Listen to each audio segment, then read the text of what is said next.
Hello everyone, welcome back to Awaken Brains once again with the motto Learn Anytime, Learn Anywhere। तो आज हम बात करने वाले हैं most important MCQs based on the basic concepts of computer, क्योंकि जेके SSB के हर एक एग्जाम में कंप्यूटर सब्जेक्ट कहीं ना कहीं पूछा ही जाता है। और मैं समझता हूं कि कंप्यूटर के कुछ यूनिवर्सल क्वेश्चंस हैं जो आपके साथ डिस्कस कर दिए जाने चाहिए, जिससे कि आपको हेल्प होगी, काफ़ी सारी हेल्प होगी। और ये एज इट इज़ अगर क्वेश्चन ना भी एग्जाम में आए तो इसके जो ऑप्शंस हैं और एक्सप्लेनेशंस हैं वो कहीं ना कहीं आपको बहुत मदद करेगी कि आप कंप्यूटर के सब्जेक्ट के एमसीक्यूज को निकाल सकें, उनके आंसर्स को फाइंड आउट कर सकें। तो बिना वक्त गवाए हम चलते हैं पहले क्वेश्चन की तरफ। तो आपकी स्क्रीन पे ये पहला क्वेश्चन है, a process is a dash dash. तो इसका ऑप्शन है program in the execution, option B is the correct answer. Explanation कह रहा है कि a process is a program that is executed by the thread, it consist of multiple threads of execution. तो next question की तरफ चलते हैं हम। The word processing features that catches most random typographical errors and misspellings is known as. तो ये spell checker, option B is the correct answer. नीचे आप एक्सप्लेनेशन भी पढ़ सकते हैं। The word processing feature that catches most random typographical errors जो है हमारे होते हैं एंड मिस स्पेलिंग्स जो होती हैं, तो वो स्पेल चेक से हम फाइंड आउट कर सकते हैं। ये कंप्यूटर के अंदर ऑटोमेटिक फंक्शंस है जिससे हमें काफ़ी मदद मिलती है स्पेलिंग चेक करने में। क्वेश्चन नंबर 3 की तरफ चलते हैं। तो स्मॉलेस्ट यूनिट जो है इंफॉर्मेशन का क्या है? तो आप बखूबी जानते हैं ये a bit is a smallest information unit जो है वो बिट है। नेक्स्ट एक्सप्लेनेशन इसकी जो दी है वो smallest unit of information is a bit, all information is stored in the computer as a bits. तो नेक्स्ट क्वेश्चन है what is the decimal equivalent of the binary number 10111। तो इसको फाइंड आउट करने के लिए आपको इसको करना भी होगा रफ पे। तो इसकी कुछ कोड्स हैं, आप कंप्यूटर की बुक पे जो बेसिक कोई भी ल्यूसेंट की, आर्यन की, वहाँ पे आप बाइनरी नंबर्स को पढ़ के फाइंड आउट कर सकते हैं कि ये इस तरह से हम इनकी डेसिमल की इक्विवेलेंट बाइनरी नंबर्स को कैसे फाइंड आउट करते हैं। तो यहाँ पे इस 10111 का आंसर है 23। नेक्स्ट क्वेश्चन है what is the term for the temporary storage area that compensates for difference in data rate and data flows between devices. तो इसका आंसर रहेगा ऑप्शन ए बफर। तो एक्सप्लेनेशन है इसकी, buffer is the temporary storage that can be used to compensate for a difference in data rate and data flow between devices. In other words, a buffer is an area of physical memory storage used to store data temporarily। तो इस तरह से जो है आपको यहाँ पे option number A buffer is the correct answer. Next question है how many colours dots make up one colour pixel on a screen. आप कलर पिक्सल से पहले मैं पिक्सल्स की बात करूंगा। आपको पता है कि कंप्यूटर या मोबाइल फोन होगी, कोई भी डिजिटल स्क्रीन है तो वो पिक्सल्स के बेस पे उसकी कलरिंग डिसाइड होती है। तो यहाँ पे इसका आंसर रहेगा one colour pixel on a screen पे 3 is the right answer। 3 color dots form a color pixel on a screen and these are the following color dots, that is red, blue and green। You can make any color from these 3 colors on the screen। ये एक तरह से red, blue, green universal colour है जिससे दुनिया के सारे colours बनते हैं। अगर आप कलर्स से वाकिफ़ हो, कंप्यूटर के कलर्स से वाकिफ़ हो, प्रिंटर से वाकिफ़ हो, तो आपको ये ज़रूर पता होगा। अगर ज़िंदगी में कहीं भी आपने रीफिलिंग की होगी कंप्यूटर की कार्ट्रिज की, कलर्ड वाली की, तो ये 3 ही कलर से हमारे कलर बनते हैं। और नेक्स्ट क्वेश्चन की तरफ चलते हैं। Which of the following value is the correct value of this hexadecimal code 1F.101B। तो आंसर रहेगा सी 31.00659118। How is the data stored on the Diskit.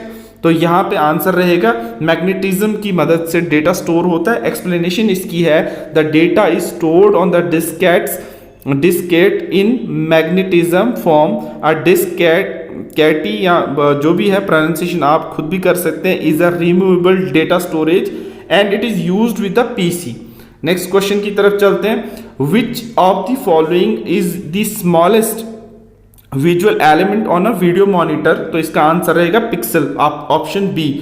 The explanation है a pixel is the smallest portion of the screen। The name pixel is made from the picture element and is also called the PEL। All screen is made by putting millions of pixels together in a matrix form। Question number 10 है which of the following natural element is the primary element in a computer chips. तो यहाँ पे answer रहेगा silicon. तो silicon जो है primary element use किया जाता है चिप्स में। तो चिप्स जो है सिलिकॉन्स की मदद से बनती हैं। सिलिकॉन एक्सप्लेनेशन में कह रहा है is the primary, silicon is the primary element in computer chips. Silicon is highly pure element which is now perfect for the massive computer chip industries. It is cost efficient and easy to use. Which of the following program? Next question है which of the following programs enables you to calculate numbers related to row and columns? तो answer रहेगा spreadsheet programme. Explanation में बता रहा है कि spreadsheet program helps you to calculate numbers related to row and the columns. It can also graphically represent the data as per the user's requirement.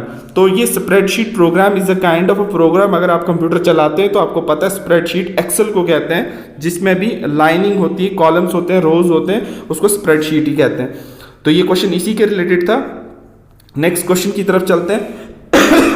Sorry, which of the following is a structured programming technique that graphically represents the detailed steps required to solve a program? तो option C is the correct answer, flow chart.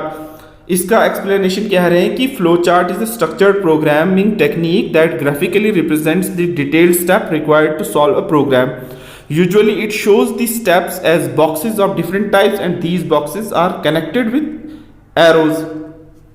तो flow chart जो है ये कह रहा है, question जो था ये फ्लो चार्ट के रिलेटेड था और एक्सप्लेनेशन में कह रहा है कि एक प्रोग्रामिंग टेक्निक है ग्राफिकली, जिसमें हमें पता चलता है कोई भी प्रॉब्लम हो वो ग्राफिकल हमें उसमें शो कर दी जाती है, ग्राफ्स की मदद से, फ्लो चार्ट की मदद से दिखाया जाता है। तो इस तरह से हम इसको समझते हैं। Which of the following value is the correct value of this hexadecimal code ABCDEF? तो आंसर रहेगा 11259375। Option A is the correct answer. Next question है which of the following is an output device? तो आपको पता होगा कि output device इसमें कौन सा है। कीबोर्ड तो इनपुट है, माउस भी इनपुट है, लाइट पेन भी इनपुट है, तो video is an output device. तो फुल फॉर्म फॉर वीडियो जो है विजुअल डिस्प्ले यूनिट है। It is a hardware output device that uses a cathode ray tube to display a visual image. तो यहाँ पे ये आउटपुट मीन्स कि हमें दिखाई देता है, इस पे ये हमें आउटपुट देता है। तो इसलिए बहुत सिंपल क्वेश्चन था, लेकिन फिर भी आपको कंसेप्ट क्लियर होना चाहिए।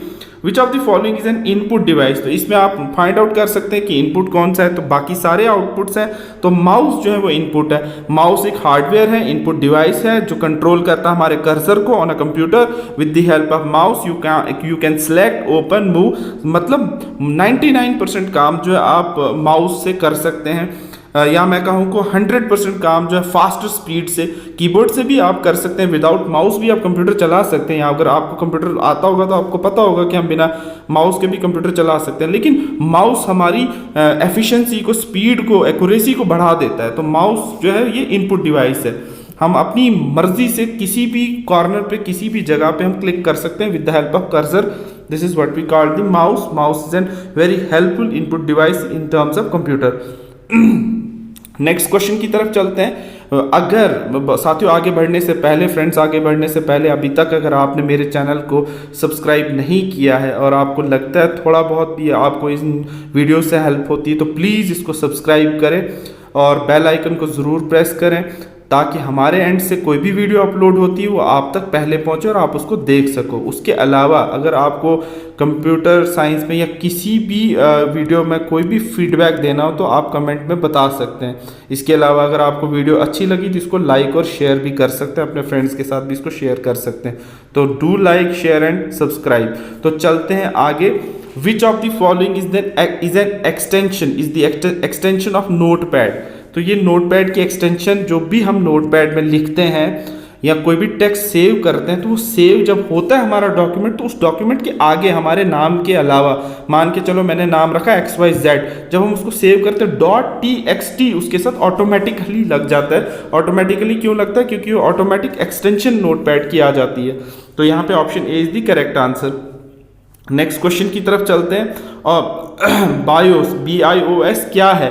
ये ऑपरेटिंग सिस्टम जो है वो बायोस यूज़ करता है। ये इनबिल्ट एक सॉफ्टवेयर होता है कंप्यूटर के अंदर, और जो कॉन्फ़िगर करता है, use to configure and identify the hardware in the system such as hard drive, floppy drive, optical drive, CPU and the memory. तो ये समझ लो आप, जब हम कंप्यूटर को टर्न ऑन करते हैं, विंडो और टर्न ऑन से पहले जो ब्लैक एंड वाइट स्क्रीन पे वो लिखा हुआ आता है विंडो स्टार्टिंग से पहले, तो वहाँ वो बायोस का काम करता है। What is the meaning of the booting in the system? Question number 18 कह रहा है कि बूटिंग इन द सिस्टम का मतलब क्या है? तो इसका मतलब है restarting a computer. Option A is the correct answer and explanation is saying that booting is the process of restarting the computer. After restarting it there is no software in the computer's main memory. Next question की तरफ चलते हैं। A computer is accurate but if the result of the computation is false, what is the main reason for it? अगर computer हम कह रहे हैं accurate है और इसका रिजल्ट जो है हमें फॉल्स मिलता है, तो इसका कारण क्या हो सकता है? रीजन यही हो सकता है कि हमने डेटा जो एंटर किया होगा वो इनकरेक्ट किया होगा। Option C is the correct answer, incorrect data entry. Question number 20, the central processing unit is loaded in the option B system unit. Explanation, the central processing unit is located in the system unit. जो हमें पता है system unit control करता है entire computer को। ये include करता है सिस्टम यूनिट के अंदर रैम होती है, प्रोसेसर होता है, ऑप्टिकल ड्राइव होती है, पावर सप्लाई होती है, फैन होता है, फैंस होते हैं, हार्डवेयर है, पेरिफेरल ड्राइव्स है, डिवाइसेस हैं, सॉरी बायोस है, एटसेट्रा। सॉरी, अगर आपने कभी भी CPU खोला हो घर पे कहीं पे भी, अगर आपके पास पर्सनल कंप्यूटर है, तो आपने ये सारी चीज़ें जो मैं पढ़ रहा हूँ, या आपने भले ही इन चीज़ों के साथ वाकिफ़ होंगे और आपने इन चीज़ों को देखा भी होगा। मैंने तो काफ़ी बार CPU ओपन किया है, तो मुझे पता है कि RAM, processor, optical drive, power supply, fans, hardware, peripheral drives, BIOS, ये सारे सिस्टम्स आपको अंदर दिख जाते हैं। तो बायोस तो नहीं दिखता, बायोस तो एक सिस्टम, लेकिन जो हार्डवेयर की चीज़ें वो आपको दिख सकती हैं। तो आराम से आप सेंट्रल प्रोसेसिंग यूनिट के अंदर क्या क्या लगा होता है, इवन मदरबोर्ड जो इसमें नहीं भी दिया है वो भी मैं बता रहा हूँ, बहुत सारी चीज़ें होती हैं, चिप्स होती हैं, वो लगी होती हैं, वो आपको दिख जाएंगी। तो ये central processing unit is located in the system unit. तो नेक्स्ट क्वेश्चन की तरफ चलते हैं। Which of the following groups contains graphical file extension? तो यहाँ पे ग्राफिकल फाइल एक्सटेंशन में option D is the correct answer, JPG, GIF, BMP।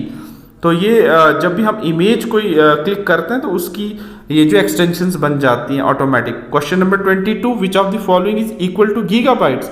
तो यहाँ आपको पता है कि 1024 1024 KB का 1 MB बनता है, फिर 1 MB से जो है 1024 MB से एक जो है GB बनता है। तो इसी तरह से 1024 GB से फिर एक वो GB से TB बनता है। तो ये एक एक्सटेंशन चलती रहती है। तो यहाँ सवाल था एक गीगाबाइट कैसे बनता है, तो वो 1024 MB से बनता है। नेक्स्ट यहाँ नीचे एक्सप्लेनेशन में भी देख सकते हैं, 1024 KB is equal to 1 MB and 1024 MB is equal to 1 GB।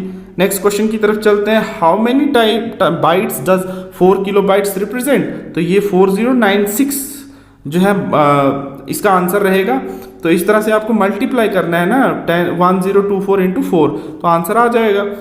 Next question की तरफ चलते हैं। Which type of program acts as an intermediary between a user of a computer and the computer hardware? तो option number A is the correct answer, operating system. Next question की तरफ चलते हैं। उससे पहले मैं इस क्वेश्चन को एक्सप्लेन भी कर दूं। ऑपरेटिंग सिस्टम के बारे में बता रहा है, is a kind of a program जो एक्ट करता है as a intermediary for the computer hardware and computer user. The purpose of an operating system is to provide a user-friendly and effective environment. तो यहाँ पे operating system के बिना हम computer को रन कर ही नहीं सकते। तो मतलब हमें यूज़र फ्रेंडली और इफेक्टिव इन्वायरमेंट प्रोवाइड करता है कंप्यूटर का, वो ऑपरेटिंग सिस्टम ही प्रोवाइड करता है। तो नेक्स्ट क्वेश्चन हमारा है, what kind of a language can computer understand? तो ये आंसर नंबर जो है C जो है इसका, ऑप्शन नंबर C जो है वो आंसर सही रहेगा। यहाँ पे मैं बता भी दूँ साथ साथ में, ये है ऑप्शन नंबर C आपका, option C is the correct answer, assembly language. तो नेक्स्ट क्वेश्चन की तरफ चलते हैं हम। दो क्वेश्चन है हमारा, which of the following value is the correct value of this binary code 1011 and 1111। तो आंसर रहेगा option C 11 and 15। Next question की तरफ चलते हैं, which of the following is not one of the internal component of CPU. Answer number D जो है, option number D floppy disk. तो floppy disk sorry friends, floppy disk अगर आपने देखी होगी, ये बहुत पहले मतलब आज से 8-10 साल पहले या 12 साल पहले अगर आपने कंप्यूटर के अंदर देखा होगा, तो जो सीडी जो आज बहुत ही इंपॉर्टेंट हो गई है हमारे लिए, सीडी से भी बढ़ के आजकल हमारे पेन ड्राइव आते हैं। तो पहले ज़माने में ये हमारे पास मेमोरी का जो एक पार्ट रहता था या डिवाइस रहता था, वो फ्लॉपी डिस्क ही होती थी। आप गूगल इमेजेस पे जाके फ्लॉपी डिस्क को ज़रूर देख सकते हैं। ये स्क्वायर टाइप की प्लास्टिक की एक डिस्क आती थी, इसके अंदर मेमोरीज बहुत कम मेमोरी होती थी, बट हमें फाइल्स ट्रांसफ़र करने में मदद करती थी। तो floppy disk is not an internal component, ये एक डिस्क होती है of CPU. It is a component of secondary storage and external storage. It is a kind of a data storage device. You can check out on Google itself. Google image के अंदर आप जाएंगे and you will type floppy disk and floppy disk you will search and you will look how floppy disk looks like. तो इस तरह से आपको इस स्टोरेज का पता चल जाएगा। नेक्स्ट क्वेश्चन की तरफ चलते हैं। वीडियो काफ़ी लंबी हो रही है लेकिन क्वेश्चन भी बहुत इंपॉर्टेंट है। What is the speed of computer measuring in. तो ये गीगा हर्ट्ज में हम इसको मेजर करते हैं, इसकी स्पीड को। एक्सप्लेनेशन है, the computer clock speed is normally calculated in gigahertz, GHz और मेगा हर्ट्ज और MHz और gigahertz is equal to 1 billion ticks per second and megahertz is equal to 1 million ticks per second. इस तरह से इसकी explanation बता रहा है। तो नेक्स्ट क्वेश्चन की तरफ चलते हैं। What is the full form of RAM. तो ये इजी था, रैंडम एक्सेस मेमोरी। ये रैंडम एक्सेस मेमोरी जो है इसकी फुल फॉर्म थी, it's a hardware device located in the computer that stores data temporary. Temporary means it only stores data from some time. RAM is also called main memory, primary memory और system memory. What is the full form of DRAM। DRAM dynamic random access memory. तो dynamic access random memory जो है, random access memory जो है, it needs a refresh power to work and it has transistor and capacitor to for the memory cell. It is used in the video games consoles. जो आपको video games market में available होते हैं, घरों में भी लोगों ने रखी होती हैं, उसमें काफ़ी फास्ट स्पीड काम करने के लिए जो है वीडियो गेम में यूज़ होता है, नेटवर्किंग हार्डवेयर में यूज़ होता है, सिस्टम मेमोरी में यूज़ होता है। तो इस तरह से DRAM जो है वहाँ पे यूज़ होती है। Which of the following software application would be the most appropriate for performing the numerical and statistical calculation. तो आंसर नंबर डी रहेगा सही, स्प्रेडशीट, क्योंकि इसके अंदर फार्मूला लगते हैं। अगर आपने एक्सेल यूज़ किया होगा तो आपको खुद पता होगा कि किस तरह से आप क्विक जो है इसमें से अपने जो है काम को अंजाम दे सकते हैं, कैलकुलेशंस को कर सकते हैं क्विकली। हम इसमें फार्मूलाज को इंसर्ट करके अपना रिजल्ट फाइंड आउट कर सकते हैं। नेक्स्ट क्वेश्चन की तरफ चलने से पहले अगर अभी तक आपने मेरे चैनल को सब्सक्राइब नहीं किया, अवेकन ब्रेन्स को सब्सक्राइब नहीं किया, तो प्लीज़ इसको सब्सक्राइब कर लें ताकि हमारे एंड से कोई भी वीडियो अपलोड होता है तो वो आप तक डायरेक्टली पहुंच जाए। तो अगर इसके अलावा आपको वीडियो अच्छा लग रहा हो तो प्लीज़ इसको लाइक, शेयर और कमेंट भी करें। नेक्स्ट क्वेश्चन की तरफ चलते हैं। Which of the following is not considered hardware. तो इसमें option A is the correct answer. Operating system hardware system नहीं होता, ये ऑपरेटिंग सिस्टम एक सॉफ्टवेयर होता है जिसकी मदद से हम कंप्यूटर चलाते हैं। बाकी सारे हार्डवेयर्स हैं, CPU हार्डवेयर है, कीबोर्ड हार्डवेयर है, हार्ड डिस्क हार्डवेयर है। हार्ड डिस्क भी अगर आपने नहीं देखी होगी तो हार्ड डिस्क भी एक रेक्टेंगुलर शेप की डिस्क होती है जो कंप्यूटर के अंदर पड़ी रहती है। आजकल एक्सटर्नल हार्ड डिस्क भी आती हैं, वो भी आपने देखी हो। कि अगर नहीं है आपके पास या नहीं देखी है तो प्लीज़ आप गूगल, क्योंकि इंटरनेट तो आप यूज़ कर ही रहे हैं, तो यूट्यूब हो गया या गूगल इमेजेस में जाके आप हार्ड डिस्क को भी देख सकते हैं कैसी दिखती है। नेक्स्ट क्वेश्चन की तरफ चलते हैं। Which of the following is exclusively a sequential SS storage device? Option C, magnetic tape is the correct answer. Magnetic tape is exclusively a sequential SS storage device. Sequential SS memory is a type of data storage device that read and write the data in a series. Next question की तरफ चलते हैं। Akshat has created a story of 10 pages but only wants to print the first 2 pages. Which print command should be chosen? Print from 1 to 2 page. तो इस तरह से print हो जाएगा। पहले 2 पेज अगर आप प्रिंटिंग करते ही होंगे तो आपको क्लियर हो जाएगा यहाँ से कि अगर हमने 10 पेज या 50 पेज भी लिखे हो तो सिलेक्टेड पेज जो भी आपने प्रिंट करना होगा उसी पेज नंबर को वहाँ इंसर्ट करना, वही प्रिंट होगा। What is the full form of SPRAM? Sorry, what is the full form of SRAM? Static random access memory. तो ये एक स्टैटिक रैंडम एक्सेस मेमोरी कहा। It needs a constant power to work due to continuous power, it does not need to be refresh. Sorry आगे बढ़ते हैं। What is the full form of USB? तो यहाँ पे है यूनिवर्सल सिस्टम बस, इसका राइट आंसर। नेक्स्ट क्वेश्चन है which of the following is not a form of data storage media? तो answer number A, a database is the correct answer. A database जो है ये कलेक्शन है इंफॉर्मेशन की जो ऑर्गेनाइज है इन सच अ वे दैट इंफॉर्मेशन जो हम इजीली एसेस भी कर सकते हैं, मैनेज कर सकते हैं, अपडेट कर सकते हैं। Database we can quickly and easily select desired data, for example the dictionary in analogues और to a database that is like a file. तो इस तरह से हम डेटाबेस से कभी भी कोई भी इंफॉर्मेशन लेनी हो तो इजीली हम सर्च भी कर सकते हैं, मैनेज भी कर सकते हैं, एडिट भी कर सकते हैं। तो व्हाट इज, नेक्स्ट क्वेश्चन कह रहा है what is 5 main components of the computer? तो यहाँ पे ऑप्शन नंबर डी जो है करेक्ट आंसर है, CPU, memory, system bus, input and output. Next question है which of the following number is a binary number? तो option D is the correct answer. अगर आप कंप्यूटर के मेन भाषा पर जाएं तो वो 0 and 1 को ही समझता है, इसलिए इसी को बाइनरी नंबर कहते हैं। नेक्स्ट क्वेश्चन की तरफ चले। विच of the following is the best fire extinguishers for IT equipment? तो वो CO2 ही है। तो नेक्स्ट क्वेश्चन की तरफ चलें। Select the correct statement from the following statement? तो यहाँ पे A, B and D means की तीसरी वाली स्टेटमेंट जो है गलत है, बाकी सारी जो है वो सही है। तो MS Excel creates workbook and each workbook में कंटेन मोर वर्कशीट्स। फिर उसके अलावा बी ऑप्शन है, a worksheet in MS Excel 2000 package has a maximum of 256 columns and 65536 rows. Sorry. And D option, cells are identified by the column letter and the rows. Next question है which of the following statement is correct regarding the template prepared by the word processing packages? Answer है इसका package, answer है इसका A, any document can be saved as a template. A template explanation में कह रहा है a template is a file that acts as a framework for a new text. Any document or the text can be or any document or text can be saved as template.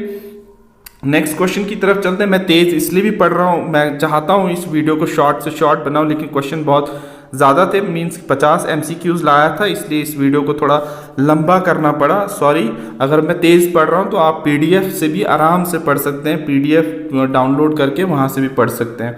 तो मैं आपका time बचाने के लिए और video को short करने के लिए तेज़ पढ़ रहा हूँ, वरना पढ़ने में तो मैं आहिस्ता भी पढ़ सकता था।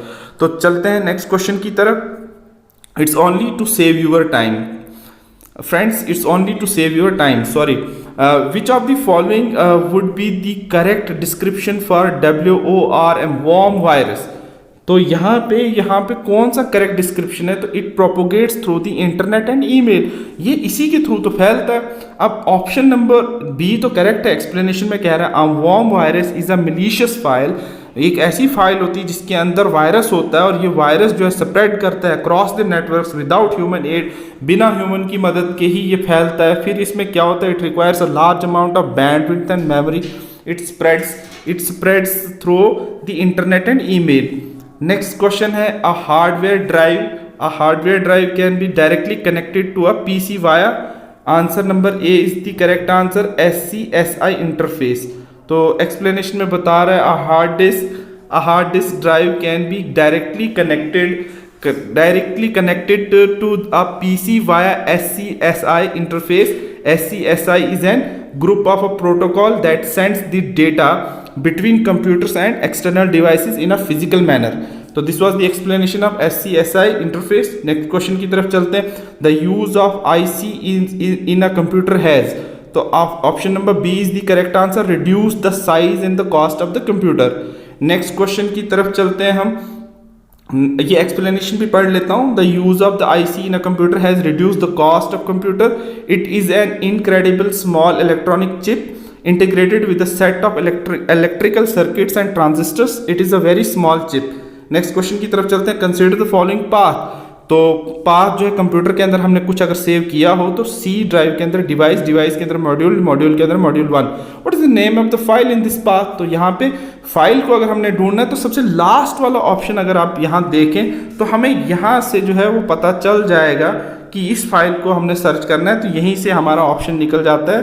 ऑप्शन नंबर जो है वो सी इज द करेक्ट आंसर, मतलब जो इसमें लास्ट पे आपको दिख रहा है वही फाइल का नाम है। नेक्स्ट क्वेश्चन की तरफ चलते हैं। अगर आपने सर्च करना हो तो मॉड्यूल 1 सर्च करके आपको ये फाइल मिल जाएगी। What is the full form of SCSI? तो स्मॉल कंप्यूटर सिस्टम इंटरफेस। तो ये क्या interface? It is a group of a protocol that sends the data between computers and external devices in a physical manner. Next question की तरफ चलते हैं।